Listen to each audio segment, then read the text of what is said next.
a group of people who were so antagonistic toward Christians that they literally, day by day by day, had all their focus in that direction. We learn in Acts that Paul approved the stoning of Stephen. Stephen was stoned specifically for being a Christian and for preaching the gospel. And Paul approved that action. And we find out that shortly thereafter he gets orders. He's approved for orders where he can go to Damascus, and there he is going to hunt out Christians wherever they are and arrest them. So truly in this early part of Paul's life, of course he was known as Saul then, his whole being was dominated by hate and by activity against Christians. He refers in this passage, in this letter to Timothy, he refers to himself as a blasphemer, a persecutor, as a man of violence. And then finally he says about himself that he is the foremost of sinners. The foremost of sinners. And Paul then goes on to acknowledge to Timothy the amazing grace of God. There's no better love song, I don't guess, that we sing in the Christian faith than Amazing Grace. And Paul would truly have loved that song, because he experienced the amazing grace of God active in his own life. God encountered Paul on that road when he was headed to Damascus for one purpose. God encountered him, stopped him sort of dead in his tracks by a blinding light. Did he, in that moment, get what he deserved? Certainly not. Did he get a whole litany of things that he had to do to turn his life around, or did he get a whole list of things he had to do to make up for all the wrong he had done? Certainly not. Instead, the amazing, abundant grace of God was at work in that moment, in the midst of Paul's lostness, in the midst of his hate and his violence, in the midst of those forces in life being the very dominant forces by which he conducted his life day in and day out, in the midst of what we would characterize as a totally misspent life. Thanks be to God, there are second chances, and third chances, and fourth chances in life. Where would we be without them? What I love about Paul's life is his passion or his zeal, however we want to characterize it.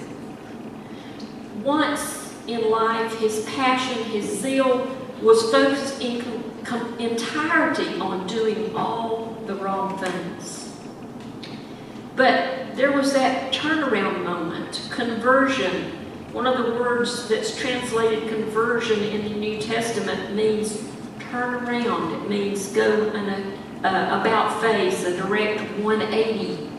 And as if making up for lost time, Paul then begins to preach the gospel, to share the good news with whomever he encounters. He begins to pour himself into relationships so that he can have an influence in a positive way, particularly with young people.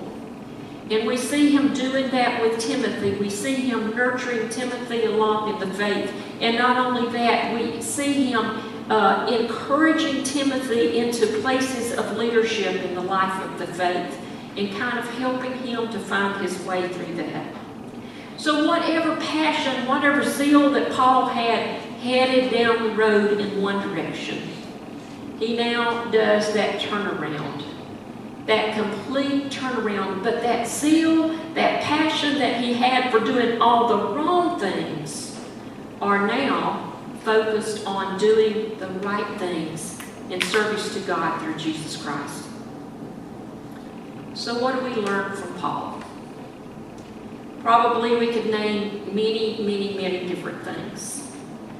But I think certainly we learn that it's never too late to turn over a new life, a new leaf in our lives.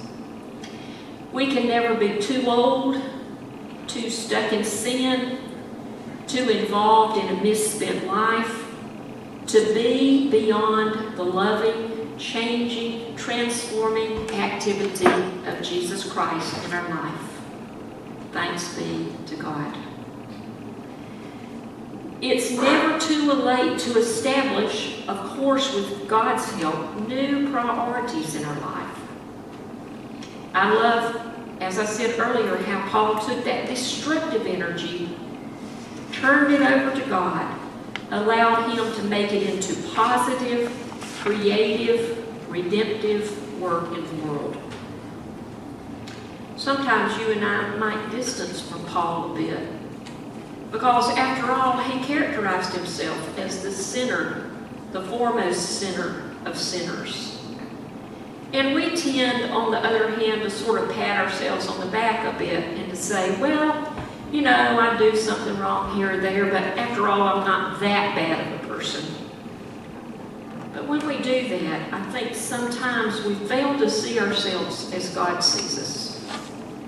We fail to admit at all that there is sin in our lives. And folks, if we're honest with ourselves, we truly do have wrong priorities sometimes for living. We may focus on money or power or position. We may spin our wheels in a host of different directions. But when all of that energy, all of life's energy is turned in different directions other than serving Christ in the world, then somehow our priorities are quite mixed up. I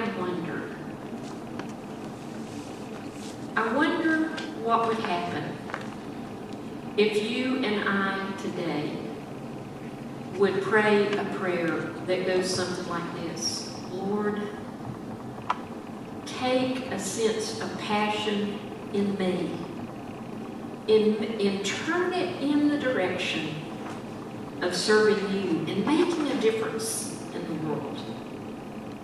What do you think would happen? What do you think our world would be like if you and I and all the Christians spread across the globe would pray that prayer? Lord, take the sense of passion that I have about this hobby or this thing in life and turn it in a different direction. Turn it in the direction of serving Christ in the world. Maybe it's time we prayed that prayer. And maybe it's time we focused on making up for lost time. Lost time for serving Christ in the world. Amen.